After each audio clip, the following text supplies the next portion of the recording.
Okay, so the first thing we need to do to get started is to actually download Unreal Engine. Now, Unreal Engine is where all the game creation happens. So if you don't have Unreal Engine already, it's really easy to get started. All you need to do is go to unrealengine.com and you can create an Epic Games account. Now, an Epic Games account doesn't cost anything, it's completely free. And what you do is you can click sign in here and click sign up, and this just prompts you for a first and last name, a display name, which is something that you choose, and an email and a password, and you can create your Epic Games account. Now, once you've done that, you will have access to all of the resources on the Unreal Engine website and for Epic Games in general. So what you need to do is you go to download, you sign in if you have your Epic Games account created, and once you've signed in, you're redirected to the option to download the engine. Now, there are two currently options to choose from: game developers or enterprise. Now, enterprise is a slightly different software package. It's more geared towards people who want to do things like architectural visualization or engineering based work, and it's a little less game developer centric. Now, for game developers, you get the Unreal Engine proper. This is the actual engine for creating games, and it has everything included in it that you need to create video games. So what you do is you proceed to download, and what you get is the option to download either for Windows or Mac. If you choose whichever one you're working with, then you will download the Epic installer. And once you downloaded the Epic installer, you will run that program, and that should allow you to get what's known as the Epic Games Launcher. So the Epic Games Launcher is a tool that you use whenever you want to work with Unreal Engine, but it also has a lot of different other things as well. So these are all things that, as a game developer, you typically become familiar with depending on what you're interested in doing. So you can have friends through the Epic Games Launcher. Basically, your Epic Games account can link up with other Epic Games accounts, and you can be friends. There are lots of learning resources at your disposal, so you can take a look at the Learn tab here. The Unreal Engine tab typically has a sort of news bulletin with all these articles and things that you can learn about, and things that are going on related to Unreal Engine.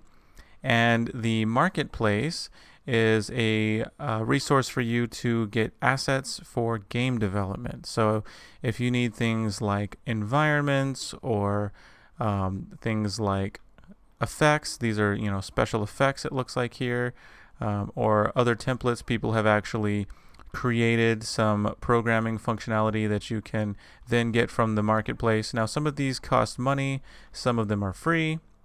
You can actually filter by these filters here. One of them is free. You can look for free Epic Games content.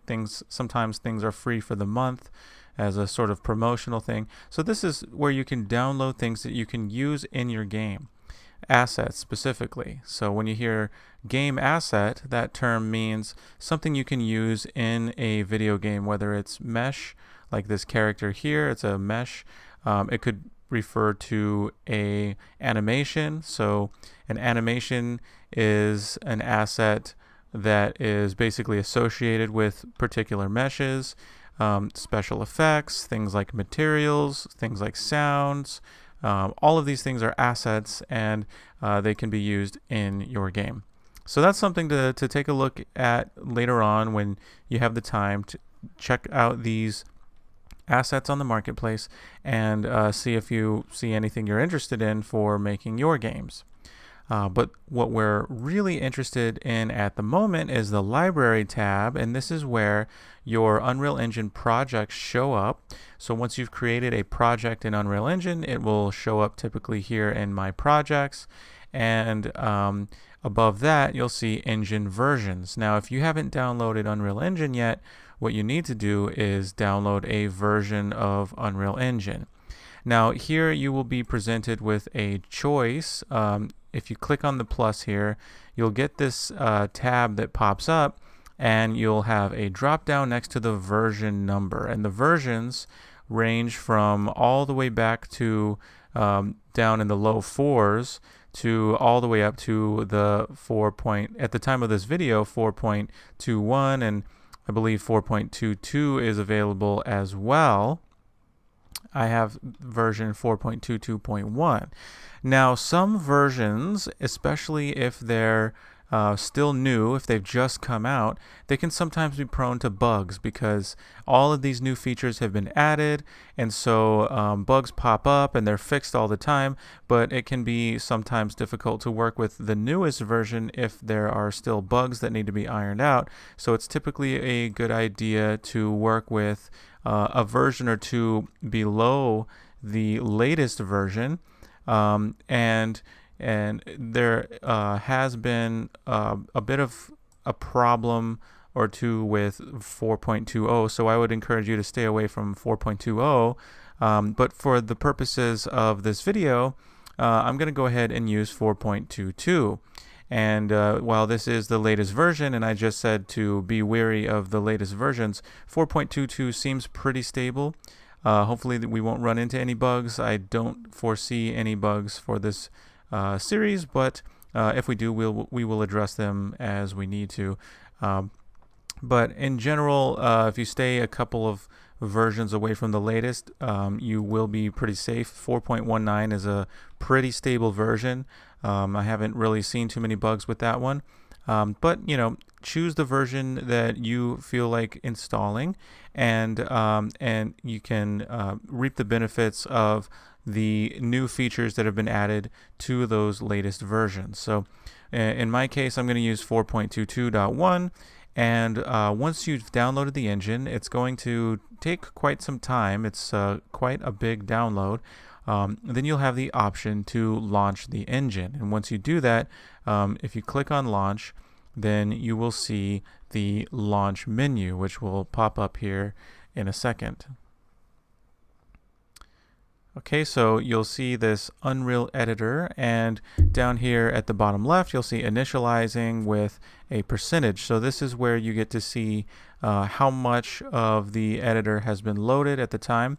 And for the version, you get the version here, and that will remind you which version you're using. Now, if you have projects in the various versions of Unreal Engine, they will be grayed out because you've launched a particular version of the engine, and you cannot open, say, a project made in 4.18 with a version that is later than that, in my case 4.22. So all of these projects that I've created have been grayed out. So my only option is to create a new project.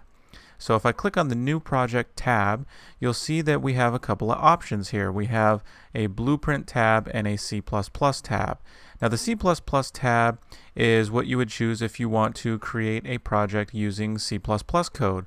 But for our purposes, we're not going to be using any C++ code. We're going to be using the Blueprint scripting system, and we're going to get into just what that is here in the following videos. But we're interested in creating a Blueprint project, and you've got all of these template projects to start with, along with a blank project.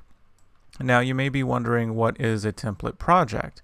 And what a template project is a project with some starter content already inside of it, including some basic functionality depending on the game genre that you choose for your template.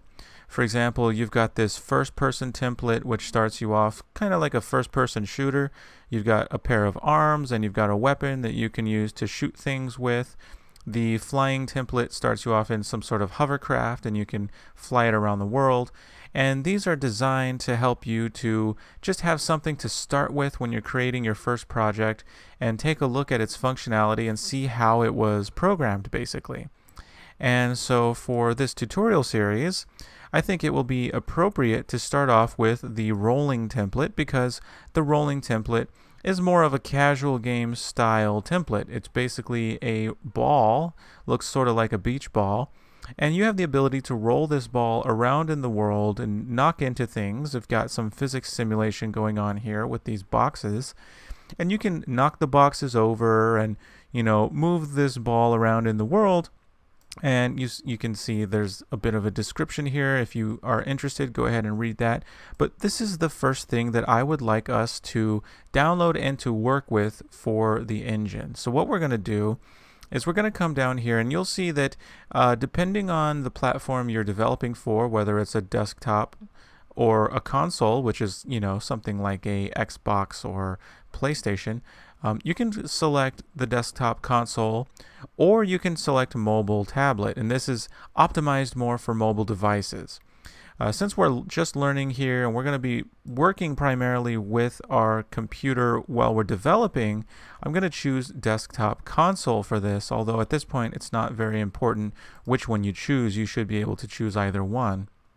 Now, I'm going to leave maximum quality how it is. Scalable 2 or 3D is a optimization that can help save on some resources, but for our purposes for learning this, it doesn't matter too much. So I'm going to leave it at maximum quality.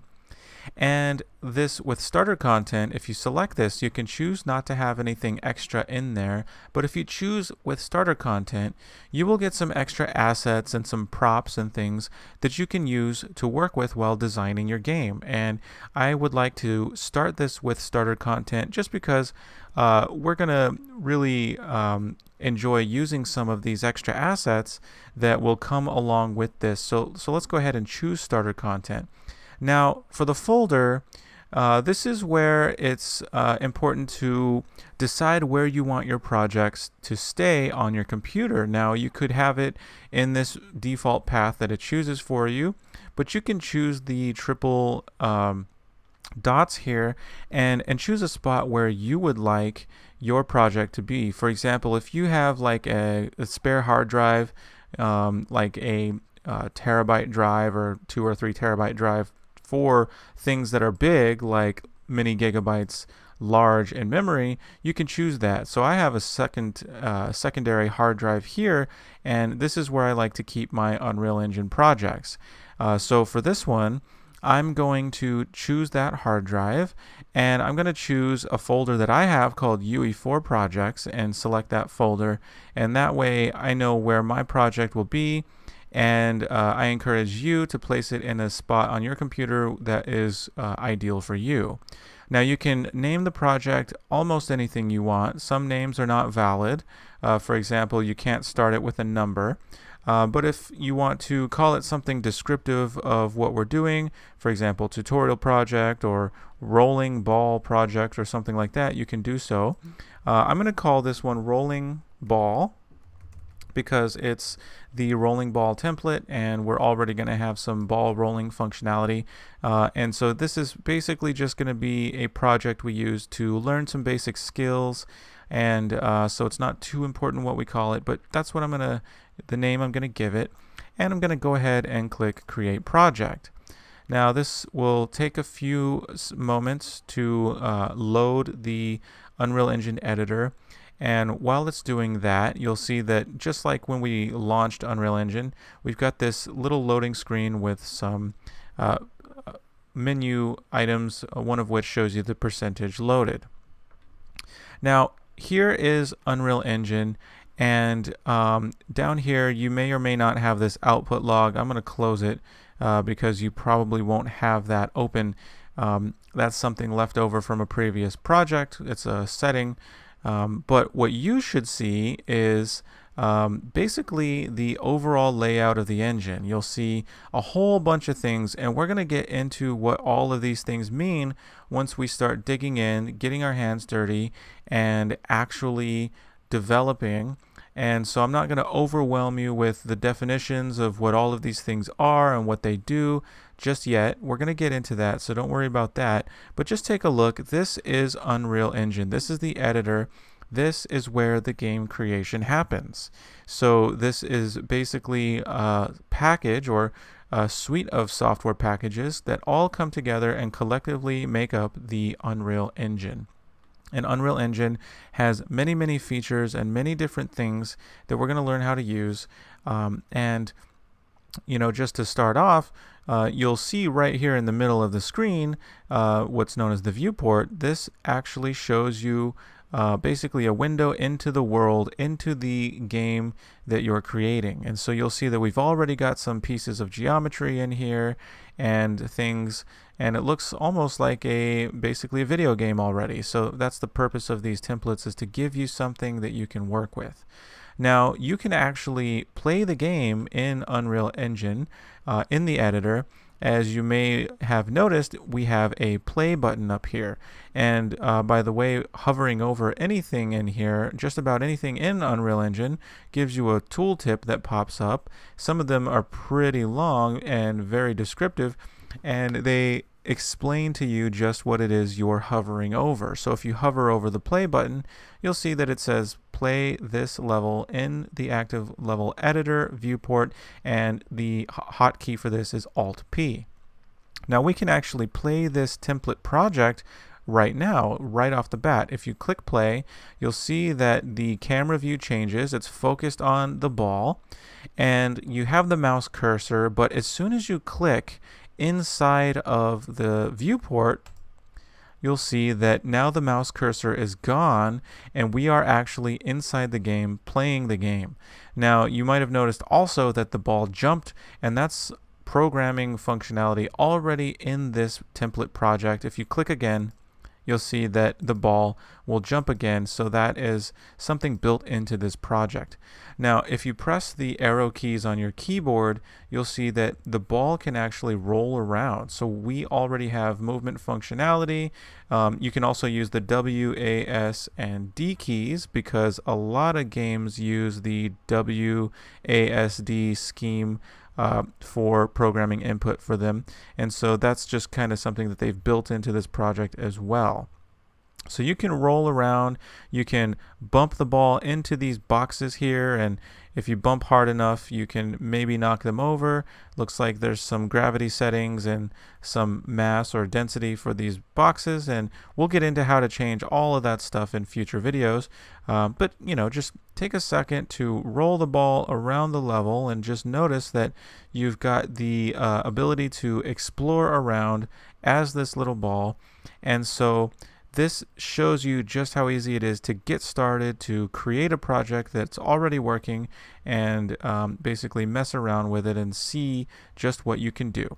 Now, if you want to escape or get out of the game and stop the game, you have to hit the escape key on your keyboard, and that is basically equivalent to hitting the stop button up there, which we weren't able to do because we didn't have the mouse cursor. And in future videos, we're going to learn just how to get around getting into a game that's being played in the editor, get out of the game in various ways, and all of the controls. We're going to do that in future videos, but for now I just wanted you to just hit the play button and test play this project and see just what it's like to test a game in the engine, and also just hitting that important milestone of downloading, opening the engine, opening a project, and seeing how it works.